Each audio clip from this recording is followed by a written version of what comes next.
Chapter 9.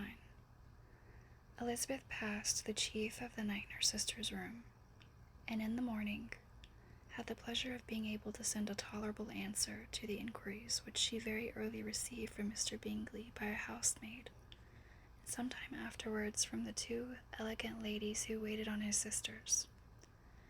In spite of this amendment, however, she requested to have a note sent to Longbourn desiring her mother to visit Jane, and form her own judgment of her situation. The note was immediately dispatched, and its contents as quickly complied with. Miss Bennet, accompanied by her two youngest girls, reached Netherfield soon after the family breakfast. Had she found Jane in any apparent danger, Miss Bennet would have been very miserable, but being satisfied on seeing her that her illness was not alarming, she had no wish of her recovering immediately, as her restoration to health would probably remove her from Netherfield. She would not listen, therefore, to her daughter's proposal of being carried home. Neither did the apothecary, who arrived about the same time, think it at all advisable. After sitting a little while with Jane, on Miss Bingley's appearance and invitation, the mother and three daughters all attended her into the breakfast parlor. Bingley met them with hopes that Miss Bennet had not found Miss Bennet worse than she expected. "Indeed I have, sir," was her answer. "She is a great deal too ill to be moved. Mr. Jones says we must not think of moving her. We must trespass a little longer on your kindness." "Removed!" cried Bingley. "It must not be thought of. My sister, I am sure, will not hear of her removal." "You may depend upon it, madam," said Miss Bingley with cold civility, "that Miss Bennet shall receive every possible attention while she remains with us." Miss Bennet was profuse in her acknowledgments. "I am sure," she added, "if it was not for such good friends, I do not know what would become of her, for she is very ill indeed, and suffers a vast deal, though with the greatest patience in the world, which is always the way with her, for she has, without exception, the sweetest temper I ever met with.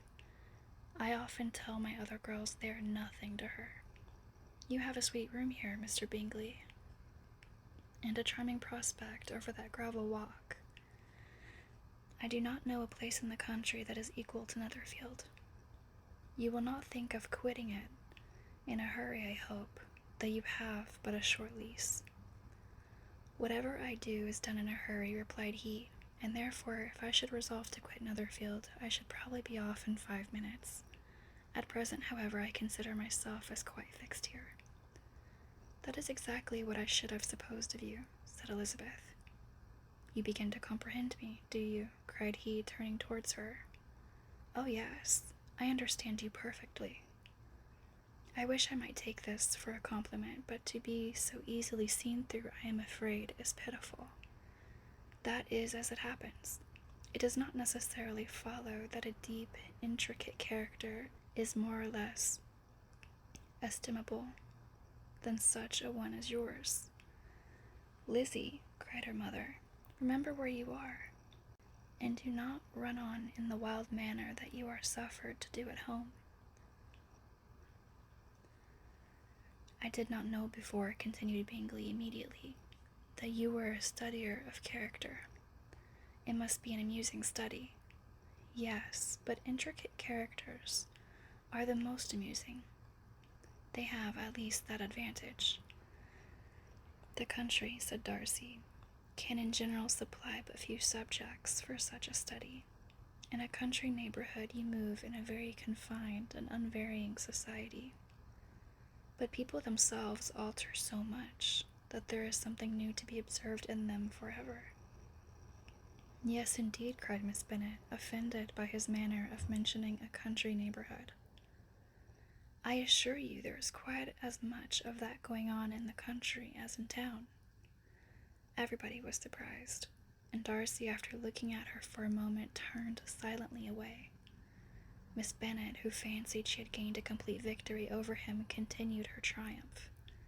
"I cannot see that London has any great advantage over the country, for my part, except the shops and public places. The country is a vast deal pleasanter, is it not, Mr. Bingley?" "When I am in the country," he replied, "I never wish to leave it, and when I am in town, it is pretty much the same." They have each their advantages, and I can be equally happy in either. Aye, that is because you have the right disposition. But that gentleman, looking at Darcy, seemed to think the country was nothing at all. Indeed, mamma, you are mistaken, said Elizabeth, blushing for her mother. You quite mistook Mr. Darcy. He only meant that there was not such a variety of people to be met with in the country as in town, which you must acknowledge to be true. Certainly, my dear, nobody said there were. But as to not meeting with many people in this neighborhood, I believe there are few neighborhoods larger. I know we dine with 24 families. Nothing but concern for Elizabeth could enable Bingley to keep his countenance. His sister was less delicate and directed her eye towards Mr. Darcy with a very expressive smile. Elizabeth, for the sake of saying something that might turn her mother's thoughts, now asked if Charlotte Lucas had been at Longbourn since her coming away. Yes, she called yesterday with her father. What an agreeable man Sir William is, Mr. Bingley, is he not? So much the man of fashion, so genteel and so easy. He has always something to say to everybody. That is my idea of good breeding. And those persons who fancy themselves very important and never open their mouths quite mistake the matter. Did Charlotte dine with you? No, she would go home. I fancy she was wanted about the mince pies. For my part, Mr. Bingley, I always keep servants that can do their own work. My daughters are brought up differently, but everybody is to judge for themselves, and the Lucases are a very good sort of girls, I assure you. It is a pity they are not handsome. Not that I think Charlotte so very plain, but then she is our particular friend. She seems a very pleasant young woman, said Bingley. Oh dear, yes. But you must own she is very plain. Lady Lucas herself has often said so, and envied me Jane's beauty. I do not like to boast of my own child, but to be sure, Jane, one does not often see anybody better looking. It is what everybody says. I do not trust my own partiality.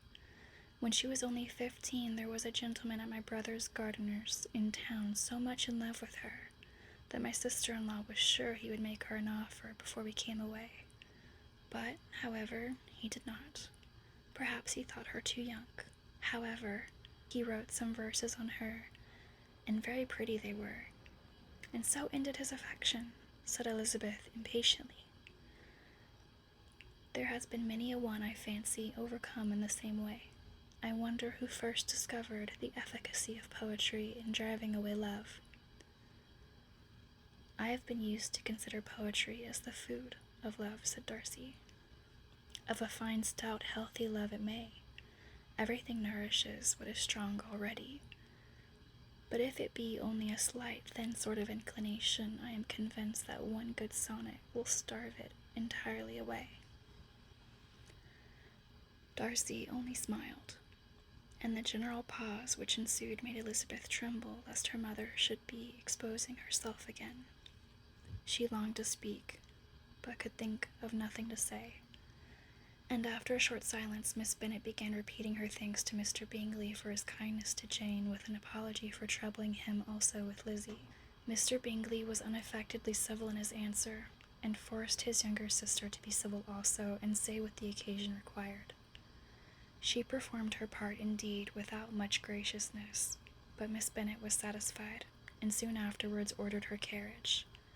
Upon the signal, the youngest of her daughters put herself forward. The two girls had been whispering to each other during the whole visit, and the result of it was that the youngest should tax Mr. Bingley with having promised on his first coming into the country to give a ball at Netherfield. Lydia was a stout, well-grown girl of 15, with a fine complexion and good-humored countenance, a favorite with her mother, whose affection had brought her into public at an early age. She had high animal spirits and a sort of natural self-consequence, which the attentions of the officers, to whom her uncle's good dinners and her own easy manners recommended her, had increased into assurance. She was very equal, therefore, to address Mr. Bingley on the subject of the ball, and abruptly reminded him of his promise, adding that it would be the most shameful thing in the world if he did not keep it. His answer to this sudden attack was delightful to her mother's ear. "I am perfectly ready, I assure you, to keep my engagement, and when your sister is recovered you shall, if you please, name the very day of the ball. But you would not wish to be dancing while she is ill?" Lydia declared herself satisfied. Oh yes, it would be much better to wait till Jane was well, and by that time, most likely, Captain Carter would be at Meryton again. "And when you have given your ball," she added, "I shall insist on their giving one also. I shall tell Colonel Forster it will be quite a shame if he does not." Miss Bennet and her daughters then departed, and Elizabeth returned instantly to Jane, leaving her own and her relations' behavior to the remarks of the two ladies and Mr. Darcy, the latter of whom, however, could not be prevailed on to join in their censure of her, in spite of all Miss Bingley's witticisms on fine eyes.